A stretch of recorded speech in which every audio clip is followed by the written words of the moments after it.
chef de l'État. Alors, le général Mahamat Idriss Déby Itno, le putschiste halal, nouvellement élu président de la République, est-il un panafricain?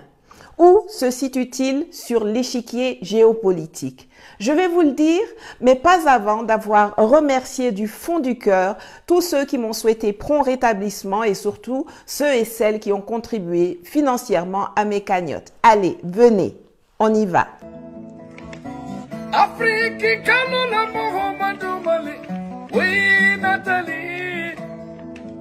Déby père a toujours été ondoyant et divers.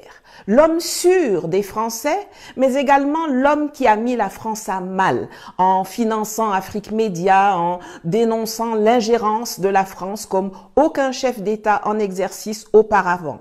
Une relation « je t'aime, moi non plus ». Et comme j'ai dit dans la politique africaine, la France intervient souvent, et je le dis haut et fort, la France a intervenu. Je n'ai pas demandé, j'ai dit je ne le fais pas, de changer la Constitution. Pour l'histoire, je dis bien. Bongo n'est pas là. Bongo père, je dis bien. C'est à Paris. J'ai refusé. Et je n'ai pas fait la campagne. Qu'est-ce que vous voulez dire? C'est la France qui vous a poussé à continuer? C'est toujours la France qui fait, et c'est toujours la France qui critique, et c'est toujours la France qui est derrière. Mais dans les mois qui ont précédé son assassinat, Déby était indubitablement dans sa phase de désamour. Sa mort violente est annoncée le 20 avril 2021, quelques jours après sa 5e réélection, 31 ans après sa prise de pouvoir par les armes en 1990. Et c'est dans cette dynamique que le fils Déby arrive à la tête de l'État dans les bagages d'un conseil militaire de transition composé de 15 généraux. Au début, on a tous observé que Mahamat Idriss Déby, dont le surnom est Kaka, K-A-K-A, était sous la coupe d'Emmanuel Macron.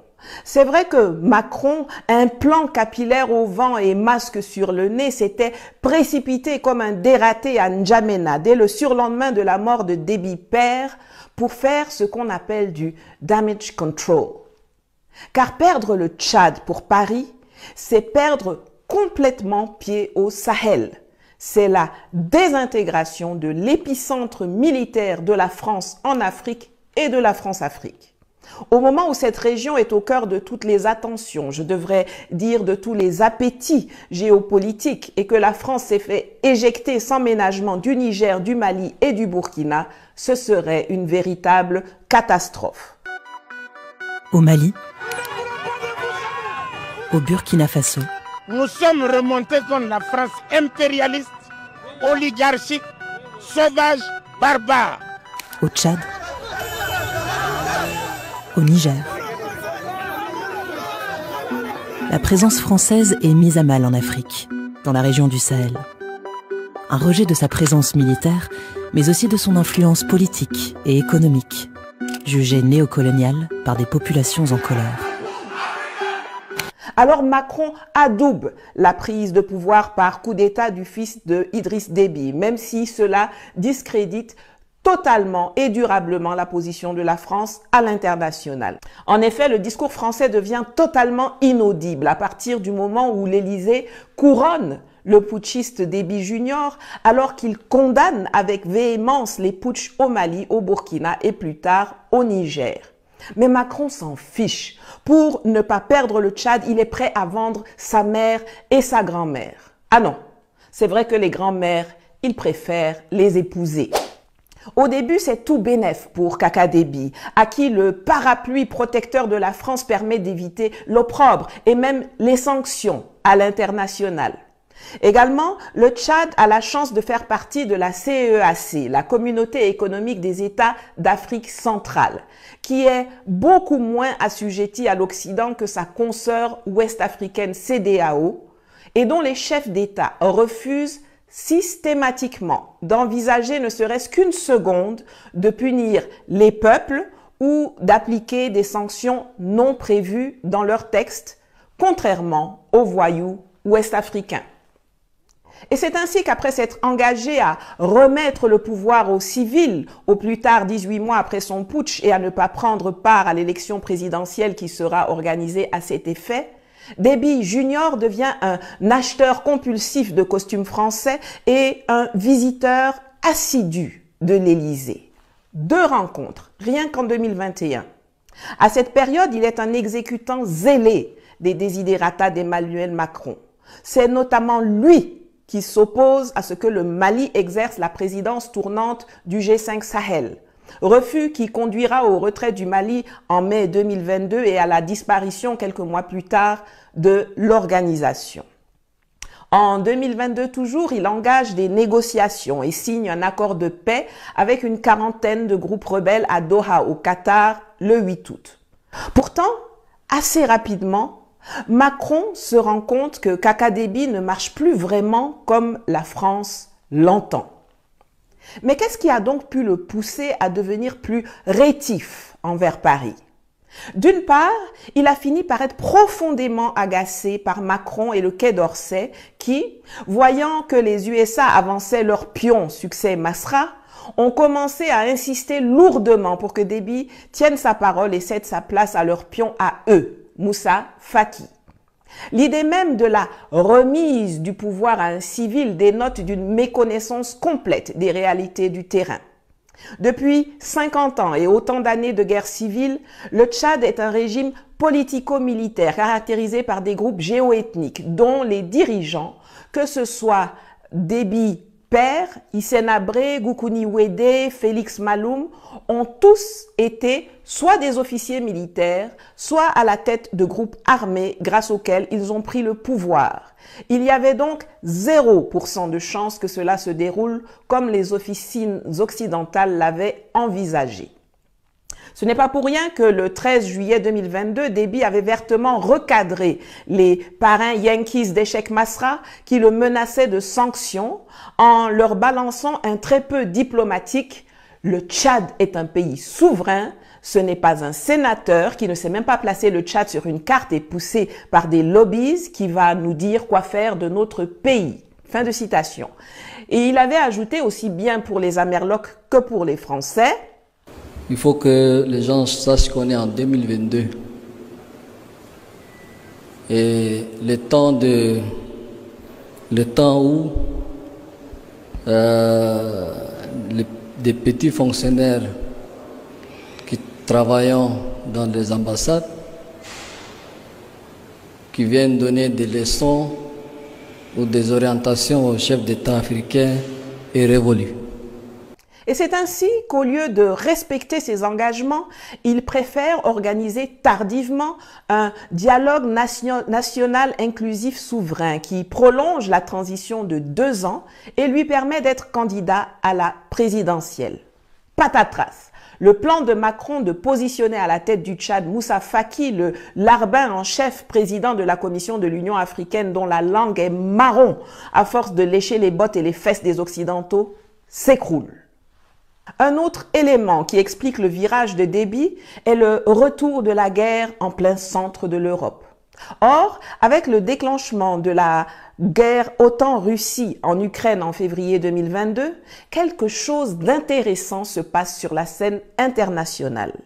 Alors qu'en Europe, on observe les pays qui abandonnent leur neutralité sans consulter leur peuple, comme la Suède et la Finlande qui décident de rejoindre l'alliance militaire impérialiste de l'OTAN, et même la Suisse qui se joint aux sanctions farfelues de l'Union européenne, c'est le mouvement contraire qui s'opère ailleurs dans le monde et notamment en Afrique. Ici, les États et les peuples sont demandeurs de neutralité. À choisir entre d'un côté la doctrine occidentale qui exige que si tu traites avec eux, tu ne dois traiter avec personne d'autre, et de l'autre la doctrine chinoise et russe, on pourrait même dire la doctrine BRICS, qui dit que si tu traites avec eux, tu peux traiter avec qui tu veux à côté, c'est tout vu. Il n'y a pas match. Le comportement de l'Occident a toujours été de profiter de la faiblesse volontairement entretenue de l'Afrique pour lui imposer un parti pris. Aujourd'hui, alors que pour la première fois depuis la fin de la Deuxième Guerre mondiale, certains pays comme le Niger, le Mali et le Burkina sont dans la phase de reconquête de leur autodétermination, les États et les peuples africains ne veulent plus prendre parti dans les bagarres des autres là-bas, que ce soit les palabres interethniques en Ukraine ou même au Moyen-Orient ou dans le Pacifique.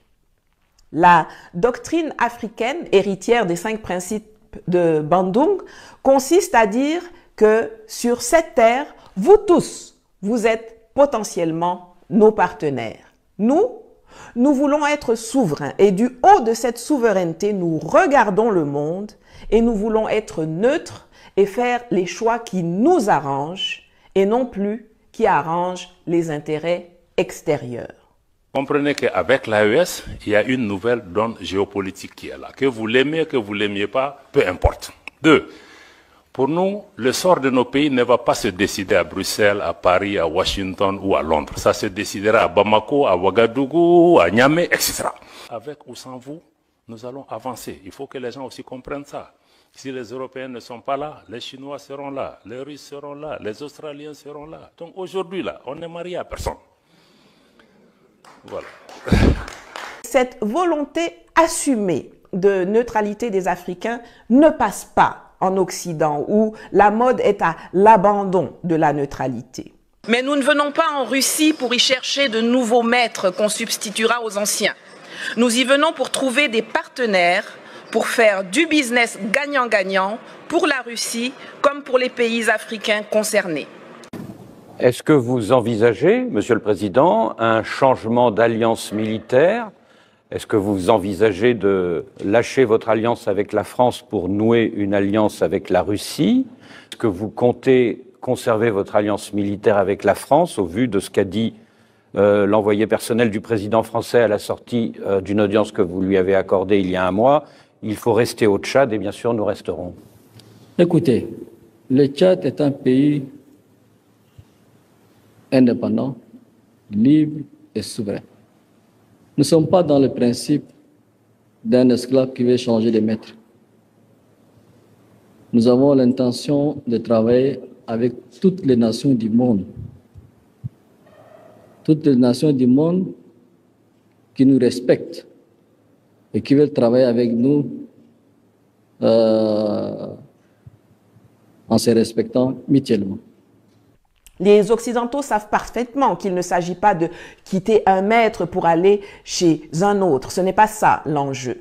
Mais ce narratif créé à Paris, repris par Washington et Bruxelles et répété à l'envi par les plus imbéciles perroquets de la France-Afrique, qui sont heureusement de moins en moins nombreux, que ce soit dans nos palais présidentiels, dans nos administrations, dans nos armées, dans la rue et sur les réseaux sociaux, pour dénigrer cette volonté assumée de neutralité et d'autodétermination des Africains debout.